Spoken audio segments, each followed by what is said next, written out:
Hey kids, do you like professional wrestling? Well, we like professional wrestling too. He is Chris Novembrino. I am Jeff Hawkins. This is Shake Them Ropes. Thank you for the extended break over the holidays, but we are back for one last show of 2023. And it would not be an end of the year show without Jeff having travel issues. So this time, we all get on the plane for Southwest flight from Phoenix to Burbank. Sit down, everybody's seated, everybody's ready to go. Told there's a leak in the plane. We're going to try and fix it. Nope. Everybody has to get off the plane. We have to deplane. And this time, at least, this airline has a second plane in the hangar that they can bring out. And we all load up and there's no issue with it. So, Chris, you are now at that age where you're dating women who want to travel a lot. Um, Women in their 30s and 40s are big into travel on their dating profiles. Yeah, Bring yeah, your yeah. bring I your call this passport. the Peter Pan syndrome. Oh, Yeah. do tell. Um, Peter Pan, I don't want to grow up. Oh, okay. Yeah. No, for me it's like professional women who have given up their they've kind of they don't want families Right. and they invest in I their they but invest in their but time career. but time proceeds on regardless. Peter Pan syndrome. Yes, and they've decided bring your passport and I'm like women can't understand why I don't like to travel. I and it's because I have bad luck traveling because things happen with airplanes and you get stuck in airports and it drives me nuts.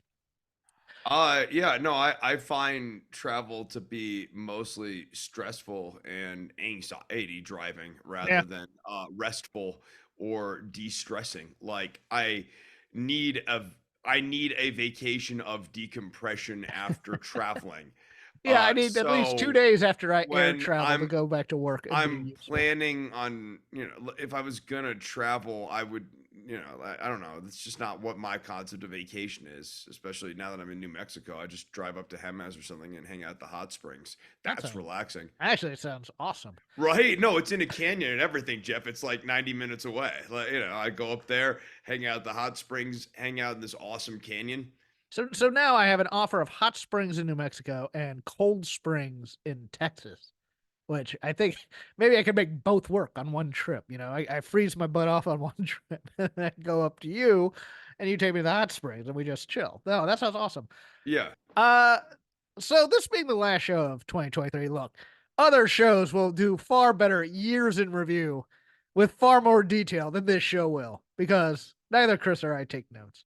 We really don't. We just on magic. I mean, Chris, I've what been was told your that's just a gimmick. I've yeah? been Well, told that I only do that as a gimmick. what was your favorite match of March? You know, but there were really three big stories, at least, and two of them were big for wrestling, and one of them was big for my fandom. The first, of course, being Vince McMahon coming back to WWE and now no longer being a part of WWE in any way, shape, or form. Maybe just symbolic in some ways. The sale to TKO group going through, etc. CM Punk definitely a story leaving AEW, going back to WWE for whatever the unknown will bring him right now. Some think he'll headline one night of WrestleMania. Some think, maybe not, but he'll be on the upper end of the card there. And then for me personally, the death of Jay Briscoe. Just absolutely. I mean, I don't know if the Briscoes would have made AEW television this year. I tend to think they might have. I tend to think you could have possibly gotten him on there, but just I miss the guy's promos so much, and I miss his matches so much. And as much as I love Mark Briscoe, every time I watch him, I'm just angst ridden, wishing for Jay to come back and join him on that case. But what stood out to you in terms of wrestling news this year? I Um, mean, you sort of nailed the big three. McMahon returns, McMahon departs again is a huge story. McMahon returns would have been a huge story in and of itself, but for McMahon to return only to depart a second time rather unceremoniously to me has to be the story of the year. WWE is clearly and firmly in the post McMahon era. It is the McMahon era is truly over. That's And I never weird. thought we'd say that without him dying. Right. And like this is I mean like they forced the end of the McMahon era. It's over. And yeah, like there was no big roses, there was no big thank you Vince. Yeah, there's no Yeah, retirement ceremony. ceremony. No, no, there's no There's no, nothing. there's the I mean, and you'd think, I mean, even though he is a creep and all things, that at least on television he'd get a ceremonial goodbye Well, of but I some mean, sort. like that's how problematic he became, and Yeah. also a testimony to how much control he managed to lose before he finally had to let go of everything. Because if he had still had more control, he could have at least engineered his own thank you Vince ceremony. He could have scripted the show to have a thank you. Titus O'Neil comes out and thanks Vince McMahon for everything that he's ever done. Slaps him on the back, says, "Hey, I'll see you later, partner." Uh, Oh, don't touch me, damn it. Well, I was thinking about when Titus O'Neil was brought out as like the ambassador for Harmony or whatever. Remember back like Oh during yeah, yeah. yeah, 7, 8 years ago? Yeah, yeah, like Universal Ambassador to Greater Harmony and Good. Like that whole moment. Yeah, having O'Neil out there, you would have just expected some sort of big retirement thing, and there was nothing. Then obviously, I think you nailed it. CM Punk for AEW. Look, for the people who hate him, the numbers don't lie, and they spell disaster for you at Sacrifice, Samoa Joe. The reality is that Punk brought big numbers to AEW television, especially on his first initial arrival. And the company doesn't seem to have a clear post Punk path at this point. The devil angle is amusing. Is your It cat hitting something or something like that? no, no, that's my laundry machine. It's thumping in the background. We're just vibing with it until I, Okay. I I until thought we I were hit having a little dance party in the back. no, no, bum, bum, bum, bum, bum. You just go with it. And you can actually time I can't fight this feeling with it if you Oh get the hooga God, chakas no, just right. no! Hooga Don't do that to chugga, me. hooga chugga, hooga, hooga. All right. Oh, And okay. I thought you meant what? I can't fight this. The REO Speedwagon song. no, Oh, no, you're no. thinking Oh, hooked on a Suede. feeling. No, You're I'm thinking thinking hooked on a feeling. Suede. Hook Yeah, on a hooked on a feeling. feeling. Okay, thank Hooked you. on a feeling. Yeah, yeah, Okay, yeah, yeah, thank you. yeah. Okay, good. No, it's the first line. It's like, I can't fight Yeah, this Ooga Chan. feeling. Oh, yeah, the Yeah, yeah, version that was yeah. in the Reservoir Dogs soundtrack. Yeah. So, Um. but Okay, yeah, continue. no, Sorry. no. I just think that Punk doesn't necessarily do a ton for WWE. He's not like the ratings pop that he was when he first came to AEW. The stock has declined, but the story to me is more the gulf that Punk's departure left in AEW. And it's not just Punk, right? Like it's like the other kind of ripple effects. It's the Jerichos and FTR sort of falling on the outs. So that's honestly not a bad lesser story here. Cash Wheeler sort of shooting himself in the foot this year with the whole gun incident. Um, That's an interesting choice of words, but yeah, yes. I know. I realized it as the sentence was completed, but live by the gun, die by the It's gun. it's interesting because you look at, and we're gonna have a preview of World's End, but you look at that card. There's no Bucks, there's no Omega, there's no Hangman Page, there's no Takeshita, there's of course no Punk, there's no FTR, and right now there's no House of Black. There's a lot of guys that you thought were gonna be part of, I mean, the upper echelon of this company that aren't right now.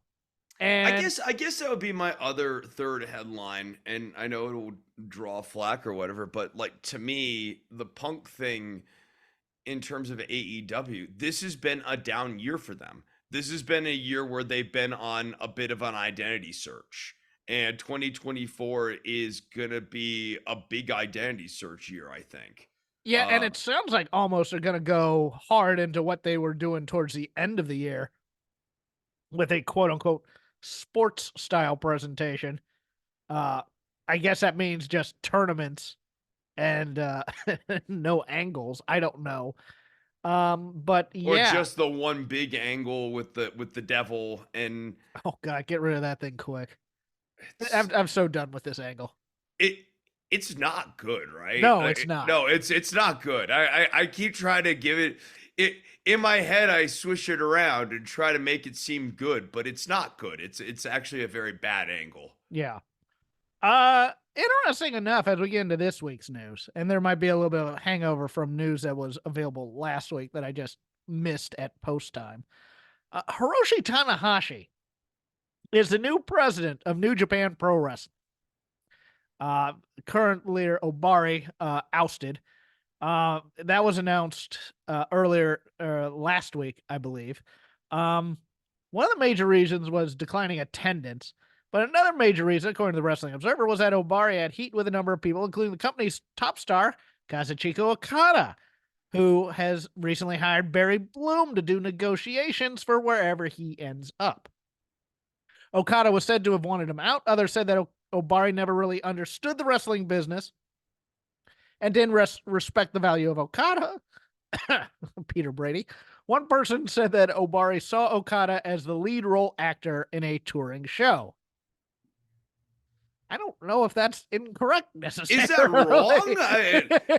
I guess maybe there's like a tradition sort of way of doing this, but that's not Sam Kinison from Back to School. Is he right? um, because that's that's what not wrestling is. right. Right. I guess maybe it's too breaking of kayfabe, but that's correct though. Yes. So I no objections. Proceed. I I am fascinated by this to see what happens here because while New Japan is still number one in Japan, they have fallen from kind of a number two worldwide to being a number three worldwide with the ascension of AEW.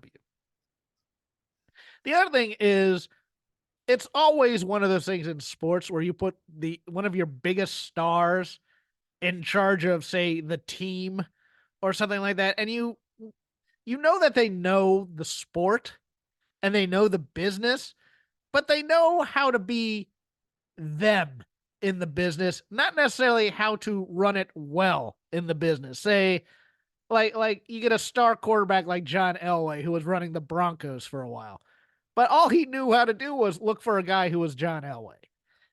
I wonder how to. I mean, I've never heard of Tanahashi having managerial capabilities or anything like that. So it's an interesting move. Do you have any deeper thoughts than just what I have on these? Because I don't.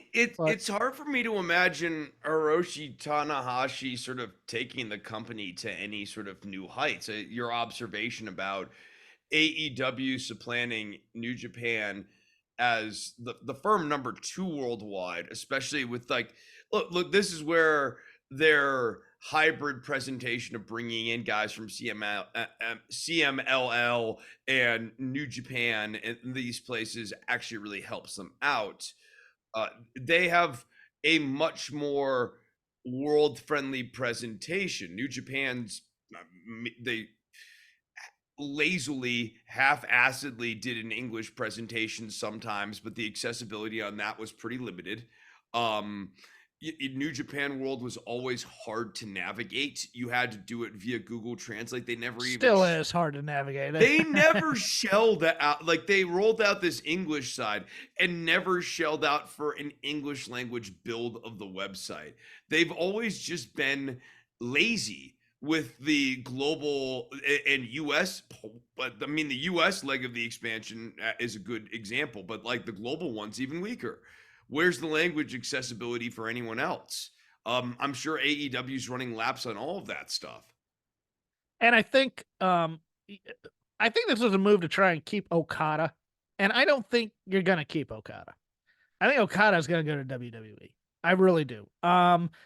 Best case scenario is he signs with AEW and you get some limited use. Is out of him. No. I mean, Okada to WWE would be stifling to New Japan because they don't have that next ace. And that's the weird thing to me is that New Japan could quickly become Jeff Jarrett TNA. Yeah. Or like look, I know everybody ruffles their feathers at that. So let me give other examples. Dusty Rhodes NWA, where it's like, I don't have anybody I can count on. I'll put the belt on me for a while. That kind of thing. And And Tanahashi that could, that's a classic Japanese model too, right? I mean, we yeah, have Baba. seen that. Baba does that. Didn't Kenta do that? Kenta, I believe, did that. I think Muda did that Yeah. when booking Noah. Yeah. So when in doubt, belt yourself because But that's you're an going to emblem still. of decline. That's Yes, it that's is. that's a classic emblem of decline. Tanahashi's not really at the point where he can do that make guy match anymore. The make Okada match was 11 years ago now. That's a long Yeah. time. No, that's very true. In AEW, two more original Office people have left the promotion, which makes 5 departures in recent months. Kevin Sullivan was let go by Mike Mansuri. Megan Parek is no longer working with AEW. I know there's a lot of weird talk about that, but I think it's just as simple as she got engaged, and she got engaged to somebody who's not in the company. And I think between that and the football stuff, that's what she's doing. And QT Marshall. But the latest were Raphael Morphy, who headed the promotion of live events and had previous work for WWE from 2000 to 2012 and TNA between 2013 and 2019. And then Dana Massey, the wife of Matt Jackson, who headed the merchandise department, and her involvement in AEW dates back to meetings back in 2018 before this was even a promotion. Now, the rumor with the latter on there is that it was because that there was some hard feelings after the first brawl out in that the company did not support the Young Bucks in that and kind of gave kid gloves to CM Punk, and that's why she is going to be stepping down from her involvement as a executive vice president. But we said this before, 2024 is going to be a far different looking AEW, and that's going to also include the front office. Yeah, and hasn't Tony Khan said some sort of like apocryphal line, the new look, or what was it when the guy quit? Who quit? QT Marshall quit. Like Yes, they're going in a new direction. they're going in a new That direction. new direction, new direction, new direction. I mean, certainly interesting what that new direction is. Boy, boy, would it be interesting if 2024 somehow ended up with Okada and MJF on WWE's roster by the end of the year. I don't think MJF's going to be able to. I think MJF has already signed his contract. Yeah, no, I tend to agree with your theory too. I'm just throwing it out there as like that is Especially given MJF has an article in today's Players Weekly, I think is what it's called, or I forgot the name of it. It's the internet site that was started by athletes for athletes that athletes then write their own articles and stuff on. And MJF has a big piece about it being the 5th year of AEW and how happy he is there, and how he admits his character has gotten stale, and he thinks he thinks some of it is anti-Jewish sentiment and people being angry at him. And that's yeah, I not mean what's there's a that's lot of that. I mean, if his character's getting stale, it has nothing to do with No, anti-Jewish. no, I know, I know. That was just a Like, minor part of it, but I would think I think he's already re-signed. But yes, I would agree there. A little bit more on comings and goings for at least one AEW person there in a second. But Court Bauer's Major League Wrestling and WWE TKO have agreed to settle out of court for the lawsuit that's been going on for 2 years. That one where it was alleged that MLW had made a deal with, was it Vice or was it WBD? I can't remember, to have distribution in that or oh no, it was Peacock. They were going to be on Peacock, and WWE said nope, can't be on there. No thanks, and it was an antitrust suit. WW or TKO has at least decided that they want to pay to have it go away. So I find that very, very interesting. So Court Bauer has a little bit of money to play with. I'm just going to go through these comings and goings of various promotions, and then we can go into any of them that you see fit. Uh, Matt Riddle has been announced to be coming to MLW as his first post WWE appearance. There are lots of rumors that he'd be going to AEW, but this might be a stop on the way. Uh, Bailey, Charlotte, and Selena Vega have all signed new deals with WWE. All of them thought to be anywhere in the 3 to 5 year range. Danny Luna, formerly of NXT UK, assigned with TNA. She was the female member of the subculture. Yeah, South Wales the power subculture, is level. that was it? Yeah, Whatever, South yeah, Wales subculture. Yeah, whatever that's it was. right. That's right. Yeah. Grizzled Young Veterans also on their way to TNA as well, and announced this week. Oddly enough, on the same day where Cassie Lee, the former Peyton Royce, announced that she is once again pregnant, Sean Spears' contract with AEW is going to end at the end of this year, and he is looking to go to points elsewhere. He is very close with the Cody types. He is a trainer in his own right. He and Tyler Breeze have a training school down in Florida that helps out with um, NXT kids from time to time, and also their own kids there. You could certainly see him go back to NXT as a trainer slash on air talent. I could see You him know, going. I could see him going anywhere. I could see him going to TNA because he's a Canadian also. So yeah, Scott D'Amore loves his Canadians. that's fair. That's fair. But yeah, no, I could absolutely see NXT going, hey, we'll give you a trainer performer contract. You come out here, do Ty Dillinger, do the perfect 10 thing. You've I already could see got, him being number 10 in the Rumble and then going to NXT and being a trainer. yep. Definitely. Interesting that Bailey re-signed with WWE. I am under the impression that she is quite happy there, even if she's not being used to her fullest potential. And it also would indicate to me that I think she's sticking around because I think her best friend's coming back, Chris. They owe Mercedes is going to end up back in WWE, possibly at the Rumble. Cool. Oh, okay. And Yeah, no, Zelina, I don't have a hot take on no, Zelina Vega's interesting because there's this, and this is the other thing that MJF was alluding to in his article about people who viewed AEW as a landing spot from WWE who don't really want to be there, and it shows in the quote unquote in their work, which I think was a shot across the bow at Andrade, Miro, and or what is it, Malachi Black, who are all have been on record as wanting to go back to WWE because their significant others are over there, or they were. Miro, not so much now, but yeah.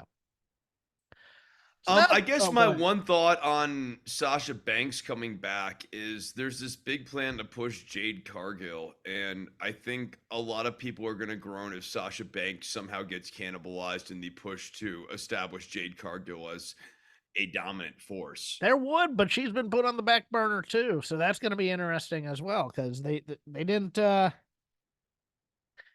think she was ready for prime time when they got her in the ring. So Man, we'll see. I mean, to me, the move is to debut Jade in the Royal Rumble, possibly as the person to get the most eliminations, but not necessarily be the winner.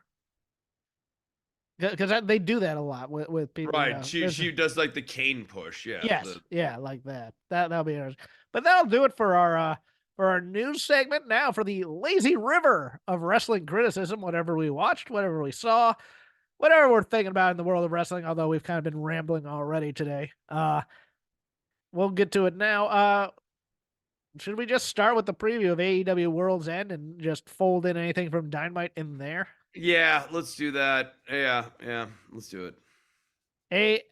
11 matches announced for this show. 11 already. 2 on the pre-show. And once again, no Elite, no Takeshita. Or no, Takeshita is in the 8-man tag match. My fault. That's my bad. Yeah, right. Yeah, he's in there. Well, I thought it was Hobbs and Fletcher. I didn't Fletcher. think I didn't think it was Takeshita. Okay, that's my bad. But starting off in the pre-show, I believe it's called 0 Hour. 20-man battle royal for a future AEW TNT Championship match. Participants have not yet been named, Chris. So think about who you think is going to win that TNT Championship match and who you would then put in there against whoever wins, and go with it. The participants haven't been named. No. Okay. So it's a free pick, is what you're telling me. That is what I'm telling you. I'm gonna say Wardlow. Okay, that's a strong pick. I am gonna go with Nick Wayne winning this. and then either having to take on Adam Copeland or giving up his his shot to Christian Mm. for some reason. I don't think we're ending this feud just yet. So I think it has to. Or my other pick might have been Luchasaurus slash Kill Switch. I think this is all going to revolve around AEW TNT Championship. Now I'll give you a dark horse who I think might come back. I think Jungle Boy might get reintroduced on this show and could win it. So yeah, but since we don't have participants, we don't know. So there you go. Also on the pre-show, Hook versus Wheeler Yuta in an FTW rules match for the FTW Championship. I think Hook wins. I think there's no doubt Hook wins, and I think Danhausen is somehow involved, and we get Hookhausen reunion somehow in this because according to the spoilers for or Rampage or something, there's an angle that revolves around Yuta and Danhausen on this or something to that effect. So I would assume that too. So now we get into the match itself. I gotta change up the order here, so if I miss one, let me know, but we'll do that. We'll start with the women. Julia Hart versus Abaddon in a singles match for the AEW TBS Championship. Do we get more Sky Blue, Chris? Do we get? I mean, I think Julia Hart wins because they love this. Whatever this Julia Hart sky blue crap is, they like it. Oh, So they do. yeah, no, I think Hart wins. Layla Gray is so much better than Sky Blue, and yet not on this TV show at all of late. And in the other singles match, Timeless Tony Storm with Luther versus Rio for the AEW Women's World Title. I think this, man, this all these matches are gonna feel overbooked, with the exception of some of the bigger title matches, because this just screams Mariah May somehow May, being involved. yeah, I feel like Mariah May costs Tony Storm the title, so then Riho wins it, and then Mariah May crushes Riho. Oh, see, I'm going the opposite way. I think Storm retains, and I think Mariah May eventually turns on Tony Storm because it feels like they're trying to babyface both Tony Storm and Swerve.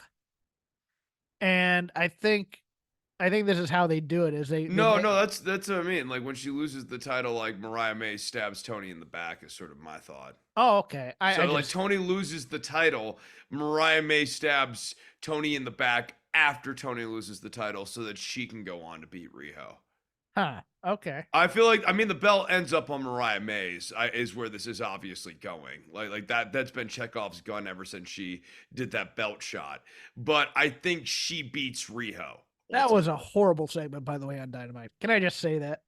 The whole I'm coming out and I'm not gonna wrestle until 2024. I was just like, I liked when Tony Storm ran out and it momentarily turned to black and white. I'm just like, this is so stupid. This is it's so stupid. I have to check my language because I didn't just say this is so stupid when I was watching.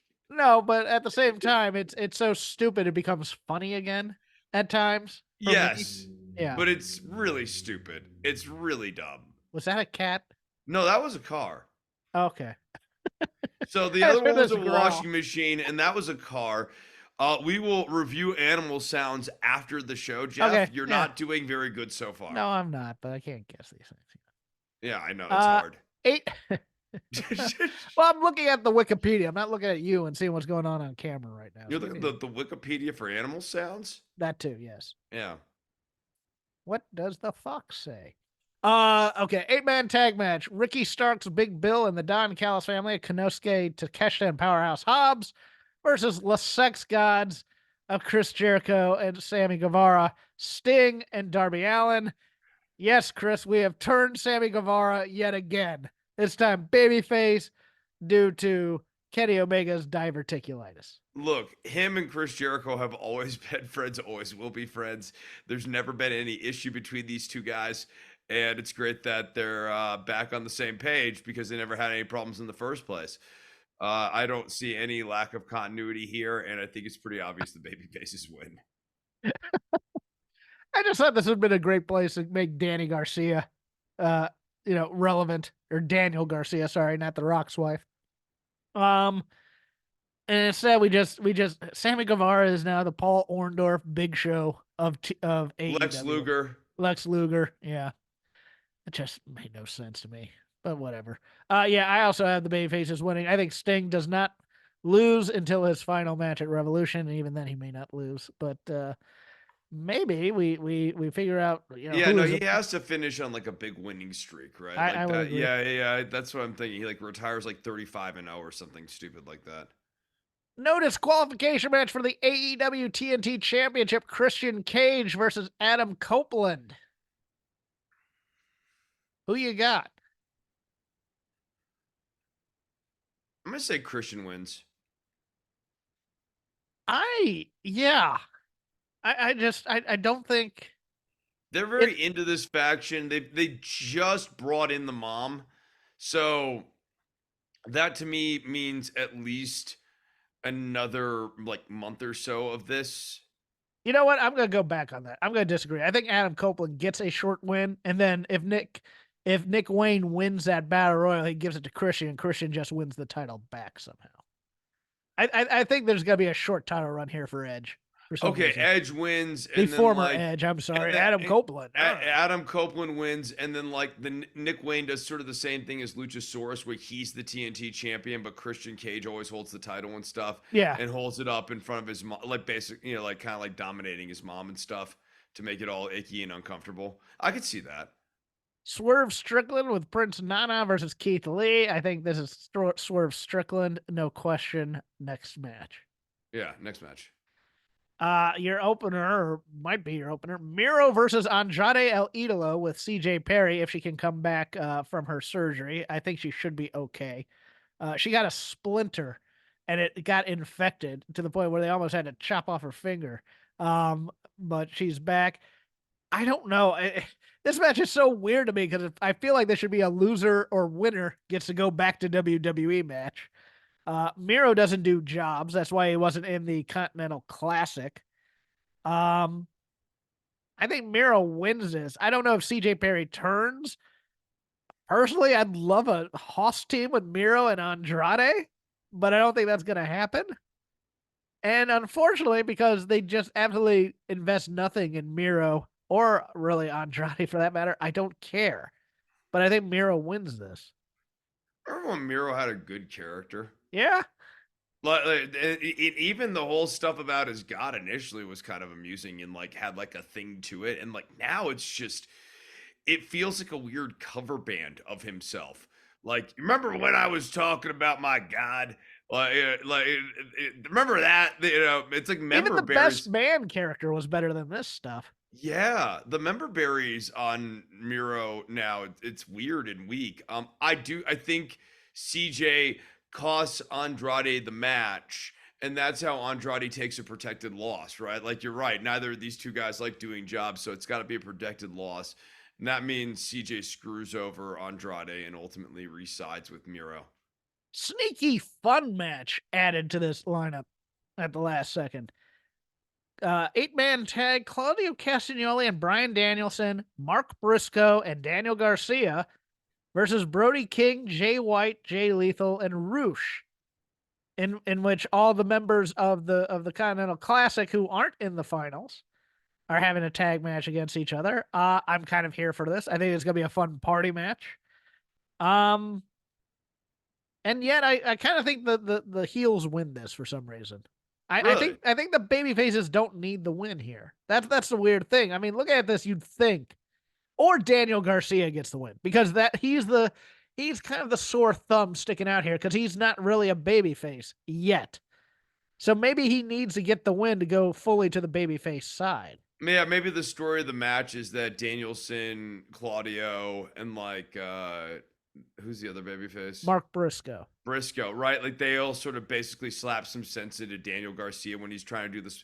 Daniel Garcia goes in there, tries to do the sports entertainment crap. Danielson slaps the crap out of him. And so, yeah, you know what I mean? Like you could kind of see all three Kind of of here these for guys, that. Yeah. right? So I'm going to say babyfaces win. Okay. No, I think I've convinced myself to change my mind on that. I think they will too. Uh Going now for the championship final of the AEW Continental Classic for the inaugural Triple Crown. which will be the ROH World Title, the New Japan Strong Openweight Championship, and the inaugural AEW Continental Championship. Eddie Kingston versus John Moxley.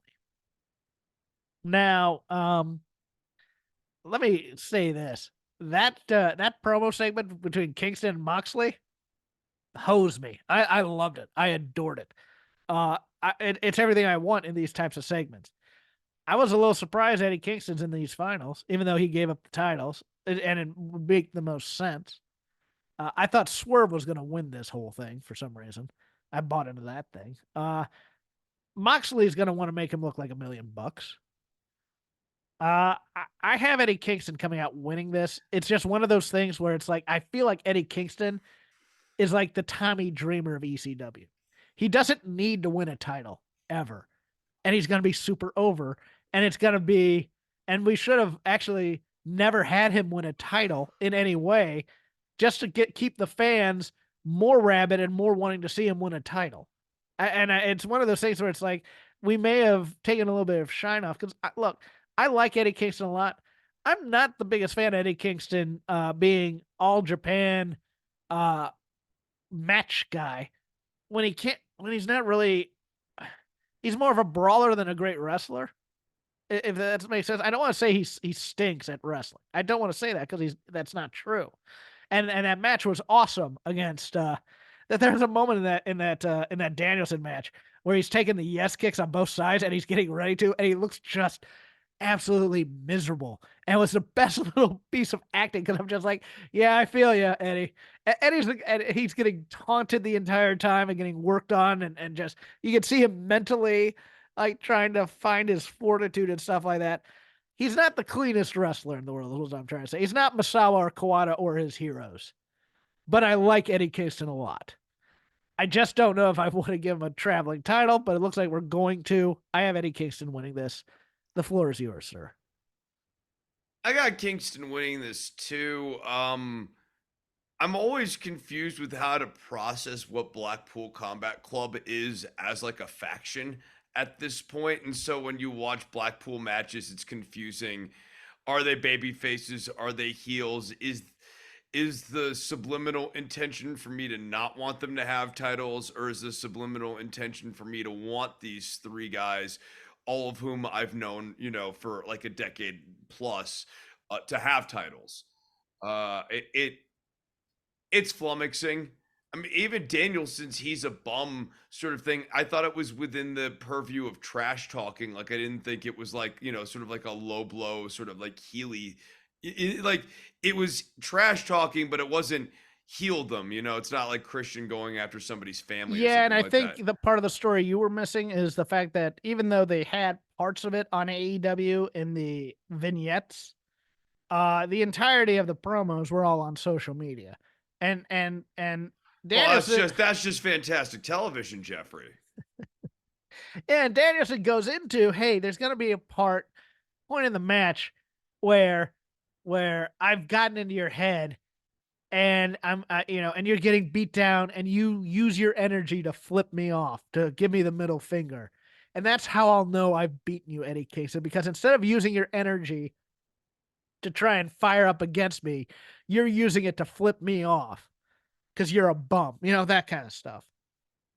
So it was Well, definitely no, heelish in this. I mean that sounds like great TV. It does, and unfortunately, it was nowhere to be seen on TV. But you're saying it's great X instead. Yes, it is. Good X. Good X. Good X. I get so frustrated with AEW because it's like all their good. It's like NXT used to be. NXT used to put all their good stuff on social media. I'm like, why aren't you putting this crap on TV, guys? And they Well, never. content that's not on TV doesn't count. No, I stand by that, and I'm not like that sounded good, but if it's not on TV, it doesn't it matter. doesn't matter. It No, I'm doesn't with you. register. Yeah, it's the Dolph Ziggler You promo. the 2.0 promos Yeah. after Blood and Guts, where like, oh man, here we go. That was awesome. And then parts of it made TV, but the whole thing didn't make TV. It's just. And then finally, in a singles match for the AEW World Championship, MJF, who lost the Ring of Honor tag team titles to Masked Men, the Mm, Devil's Minions, mm. Invader versus, 1 and Invader 2. well, at least you knew who the invaders were. Uh, they were the invaders. Um, versus Samoa Joe. And that last angle took a lot out of the sales for me. I gotta be honest with you. I liked the idea of Joe wanting to protect MJF until they got into the final match to do that. Okay, so Samoa Joe's in cahoots with the devil. He may not be the devil. In fact, I don't think he's involved with the devil. I think they just did business. I think MJF still loses this match, possibly, or he wins by a kangaroo kick. I still can't decide. And that the devil and his minions beat down Joe. And it turns out Joe was just a patsy for whoever. I don't. I think we're either getting Britt Baker or Adam Cole as the devil.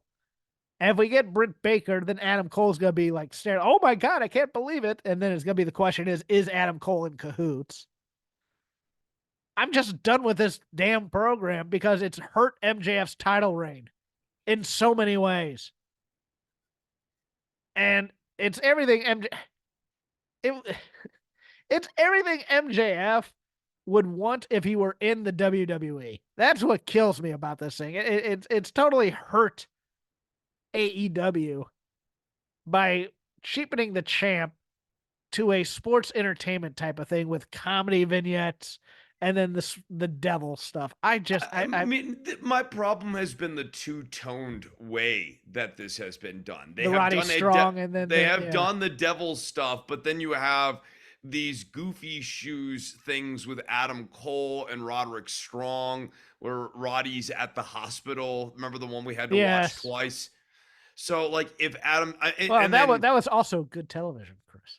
well, it was so nice you watch it We had to twice. watch it twice. Yeah, Yes. right. Like, I mean, how many segments can you say on a wrestling show this year you saw air twice on the same show?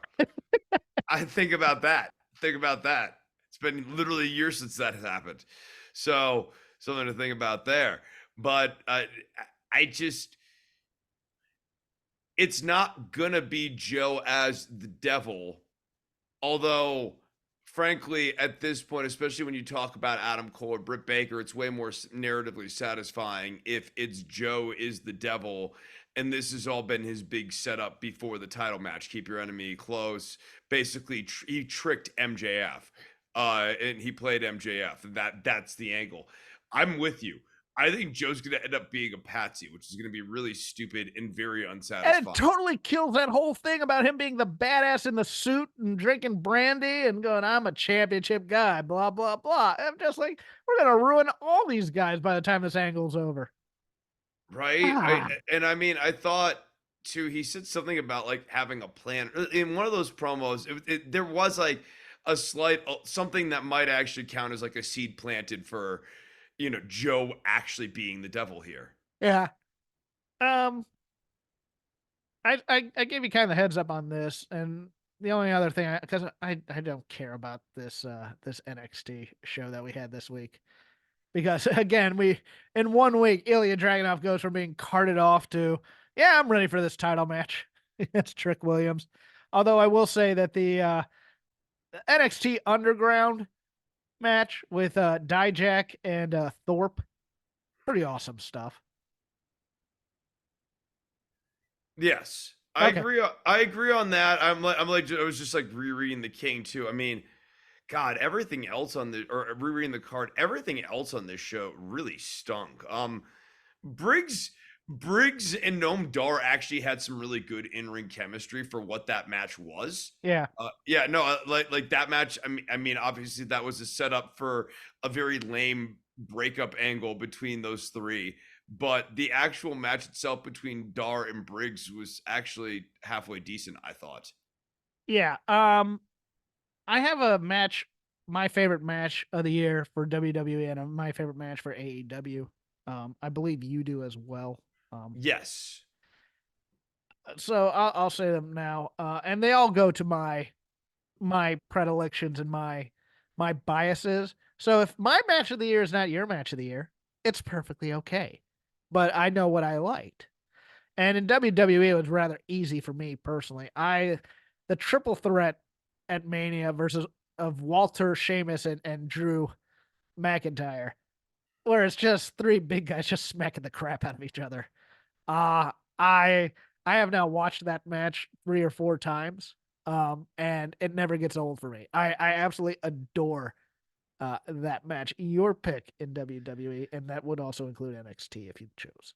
Yeah, right. So I think that's a great choice. I didn't even consider it just because I immediately started with who's my wrestler of the year for WWE, and I don't think it's any secret to anyone who's listening to the show. It's Dragunov for me. I just think that this has been I know NXT even like gave him the award or whatever, but like it really he is improved as a wrestler. He's always had many aspects of it down. He's always been tough, but there's always been the weird overselling and the over gesticulating. Like the Yes. NXT UK Ilya Dragunov was weirdly grating.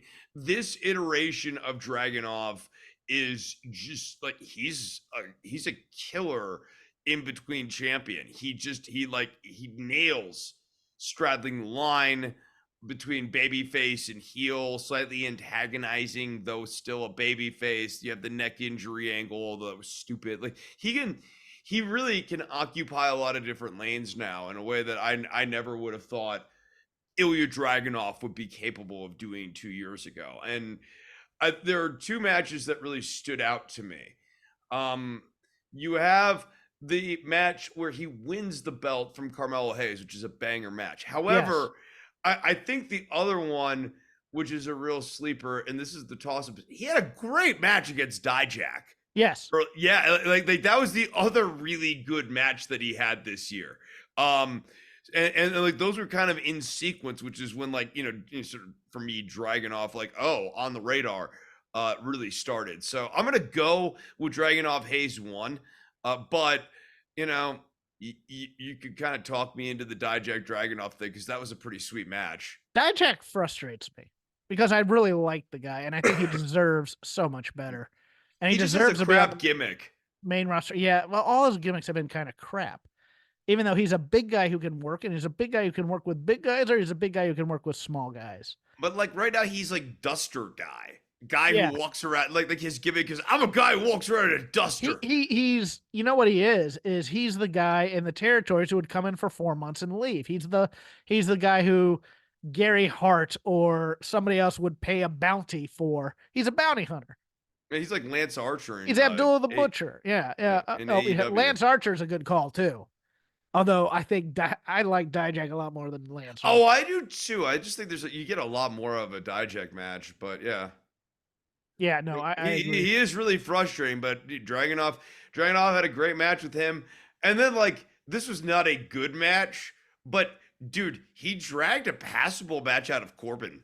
Yeah, no, I agree. And it's weird that WWE can't find a way to a big guy who can work like Dijak, and WWE stumped by this. You know, it tends to be their bread and butter is the Giants, and it's like, nope, don't know how to use this guy at all. Uh, my AEW match will surprise some people, but others not so much. Because oddly enough, it doesn't involve Kenny Omega or Will Ospreay. Um, there was an episode of Collision that had FTR versus Jay White and Rock Hard Juice Robinson in a 2 out of 3 falls match. And that match was freaking awesome. It's everything I want in tag team wrestling. And tag team wrestling is my favorite form of wrestling. And look, everybody knows I love me some FTR. And oddly enough, I'm not the biggest Jay White fan, but Jay White and Robinson came into this match and they brought it. And everybody was working hard in this match.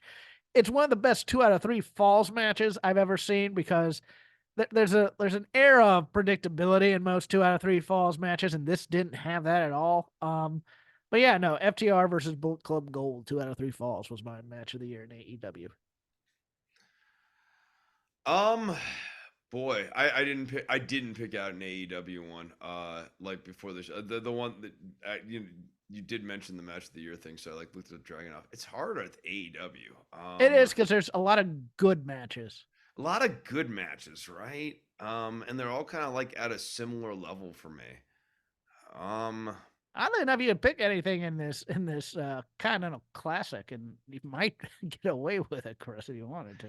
yeah, I know, but like, I feel like I guess I'd have to like look at like Sting's matches. There've been a lot of Sting matches that have been just fun for what they are. Yes, I mean, I'm still reliving Sting jumping off. What was it? The ladder in the match, and then out to the tables and just ramming his ribs right in that table. I, You I remember mean, that one? yep, he's just his matches are always highlights on the show for I sure. feel bad I'm not flying out to Greensboro for his last match. I do. If it's his last match. Well, thank you, Mr. Funk. Yeah, no, nobody is ever really truly dead in wrestling, but I think, save for a special appearance or two, I think this is the last we do see Sting. I think Yeah. Edge takes that over for Darby in some ways, or Adam Copeland. Maybe Adam Copeland does a full Sting cosplay. That the Adam Copeland just comes out, no explanation, just starts only answering to Sting from this point on. Well, this is a good reason to talk about, you know, what happens at this because there are no events between this and Revolution in March. And so I think the choice of Christian somehow getting that TNT title back and that Christian versus Sting for the TNT title at Revolution is the choice. Because I think they end with Sting because of all his years of service to the Turner brand of wrestling. Much like Brody Lee, I think he wins the TNT title and they retire that belt as it is and they get a new belt. I really do. That feels like the choice, unless they're going to give him the big belt to have him retire on. And I can't see that happening. Like, much as I think like Sting versus Samoa Joe would be very No, interesting to me. you mean Sting versus the Devil? No, I don't. I mean Sting No, versus no, no, Samoa no, no, Joe. no. You mean Sting No, versus no, I the don't. Devil? No, no, no. The Devil ends up. You have the Henchmen as the tag team champions, classic champs, and then you have the Devil as the new AEW champion, and it's up to Sting to defeat the Devil at Revolution. So That's okay. that's a good angle. Since we've gone short, want to play a little game real quick? Yeah, Yahtzee. Yes, we're gonna play Yahtzee on Parcheesi.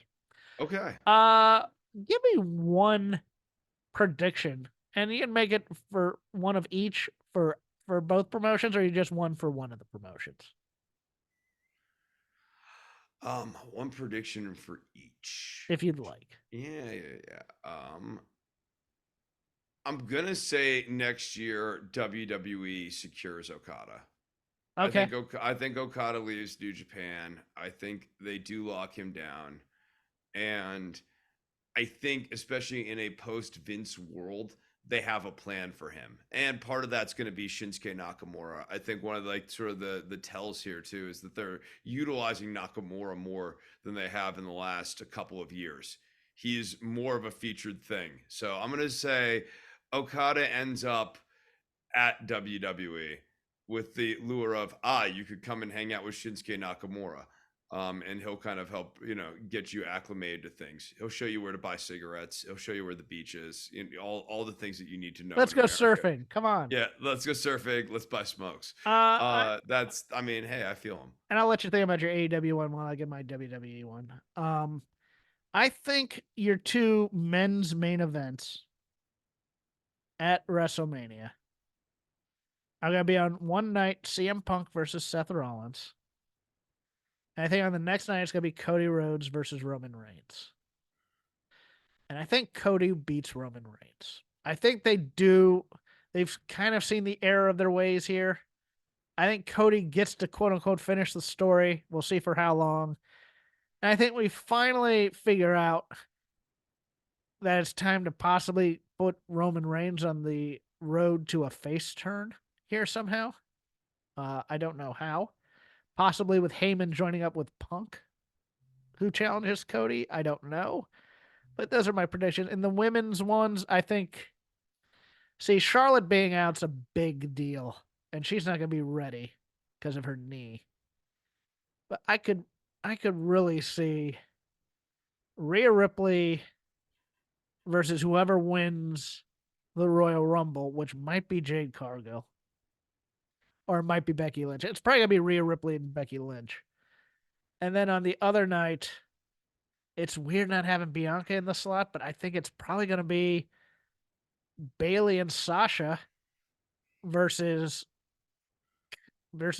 some members of Damage Control for the tag titles.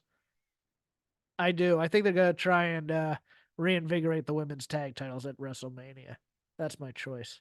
I'll give you one bonus one too for WWE. I think we get a Punk Heyman reunion next year. Okay, I think Yeah, that's I strong. think we go full on a Punk Heyman reunion. So that what that portends for Roman Reigns is potentially really interesting. How you get there could be intriguing.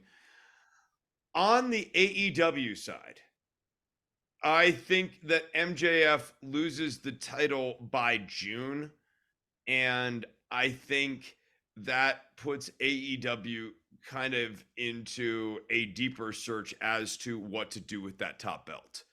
I think that the top belt has lost momentum.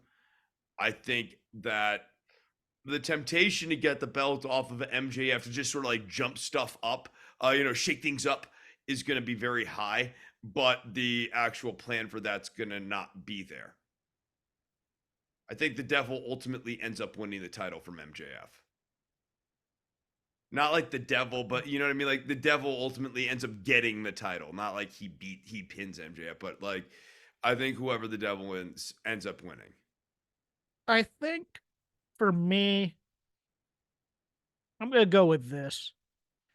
I think you're gonna see a lot of people who are on this roster who are not on this roster this time next year, and a lot of names kind of in your mid card that are very good and are used, but aren't going to be on this roster. Roosh types. I think Roosh will still be here. I think Daniel Garcia will not. I think Ricky Starks will not. I think FTR will not be. Um, Any and all of these guys are very intriguing. Just like Starks, especially in the wake of the LA Knight push, is very intriguing as a WWE yes, shot because and he's I a never Cody guy. right, I never would have thought it. Right, he's a Cody guy. You could have him. Cody would totally have him if Cody wins the belt. Cody would totally give Starks that kind of big high profile debut thing to put the rocket on Starks and make sure that he's really established in the firm upper mid card. I I think Miro's not here. think that's right. Uh women, I don't know. I mean, I don't know how to fix this women's division, to be honest with you. My wild card thing is that I think AEW passes on Camille and Camille goes over to TNA because she's gonna be a free agent, and I think that's a mistake because I think Oh Camille yeah. will be great in AEW.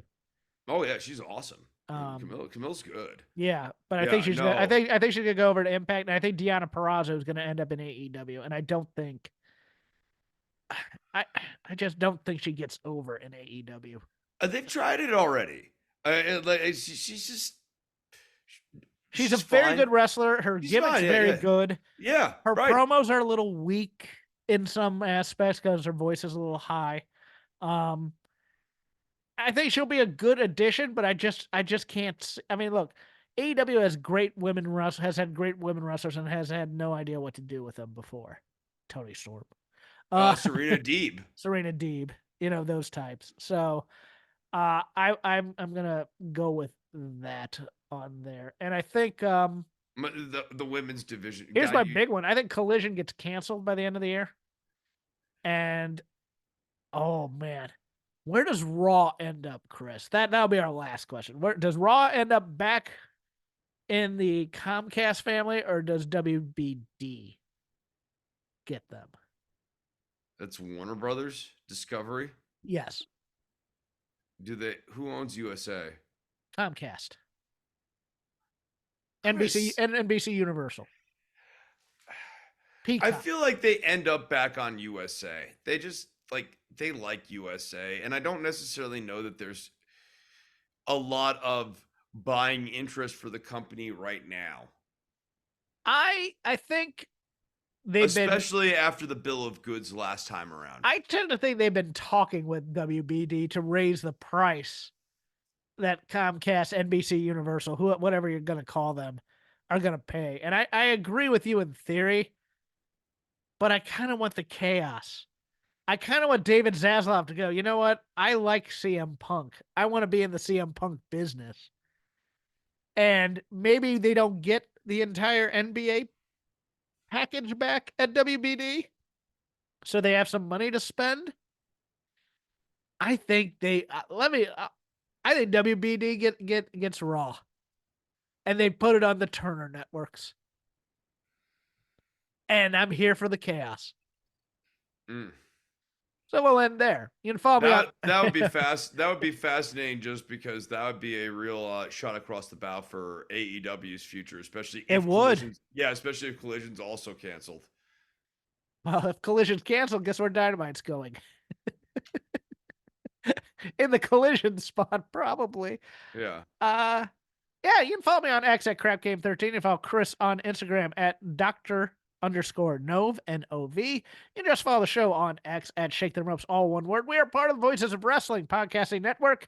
Podcast for all your niche wrestling loves, including Days of Thunder, Five-Star Match Game, Gentlemen's Wrestling Podcast, and of course the flagship with Joe and Rich.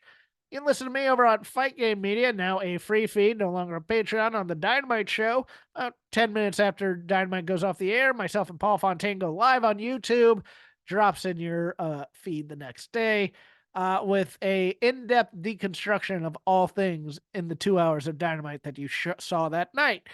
Chris has other interests. He likes to garden. He likes to snow shovel on trams. He plays music. He's going to tell you about some of those things. Yeah, I was gardening this week. That was cool. If you follow me on the Instagram, DOCTOR_NOV, you can follow my Instagram, or my gardening adventures, or my mountaintop adventures here in January, which will be a lot of fun. I'll be up there for like full 24-hour periods. That'll be pretty exciting. Not as exciting as talking about Friday Night Dynamite next year, though. No, and God help us if that happens.